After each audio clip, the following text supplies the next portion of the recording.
So we're finally at the end of this intense arc. Yo, what's good? It's your boy Reviews and heavy spoilers for the Jujutsu Kaisen Season 2, Episode 5, You Have Been Warned. Man, we're finally at the end of this arc. It's been a wild ride and Studio Mappa did not disappoint with the visuals, making this one of the most visually appealing episodes of the anime so far. Two scenes really come to mind in terms of just how emotionally intense they were. The shower scene of Geto and the scene where he killed 112 innocent civilians. Those scenes with Geto were just so intense and I really felt a lot of emotion from those scenes. The shower scene in particular, you do truly feel Geto's isolation and his conflicting feelings on whether or not he should go down the path of hating non-sorcerers or hating the part of himself that hates non-sorcerers. With a lot of people online going wild for this scene, some simping over him, some feeling sorry for him, and just those that appreciate this really intense, visually dazzling moment. I just love how Mappa were able to truly capture Gojo's emotion in this moment in that one still shot of his face. I mean, you don't even have to have watched the anime to understand what this character was going through. I mean, if you saw this shot out of context, then you'll definitely get the whole vibe of this dude feeling super depressed. Another scene that I really liked was Gojo's reaction to what Geto did. Sharp contrast between this episode and last week's episode, as Geto last week told Gojo that there isn't any point to killing.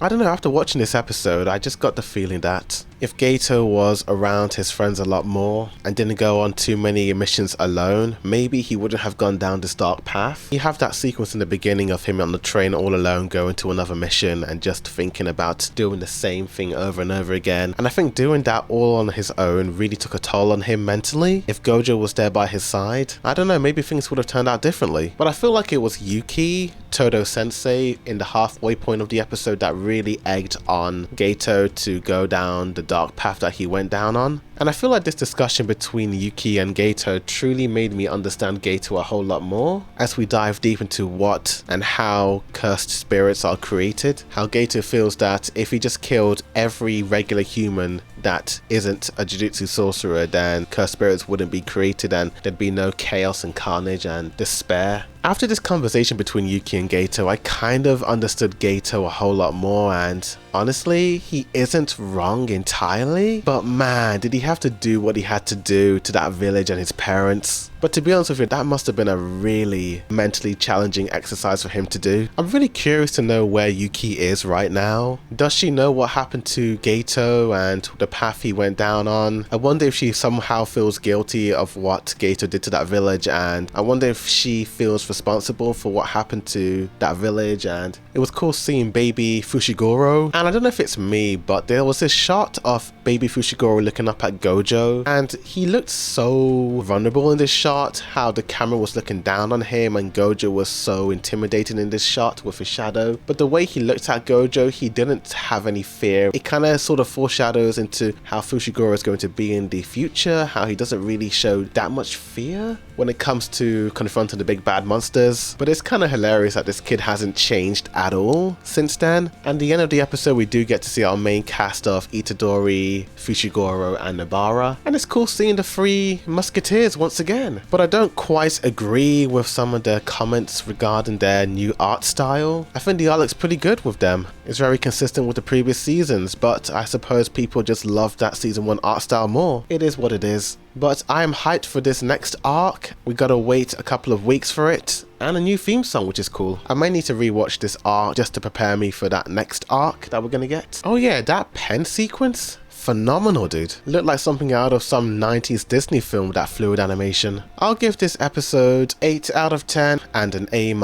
Tell me in the comments down below what you guys thought of this. Do you like it? Do you hate it? Like this video, subscribe for more anime reactions, reviews, comparisons, breakdowns, rankings, and more. But thank you for watching, and as always, a boy did review, signing out.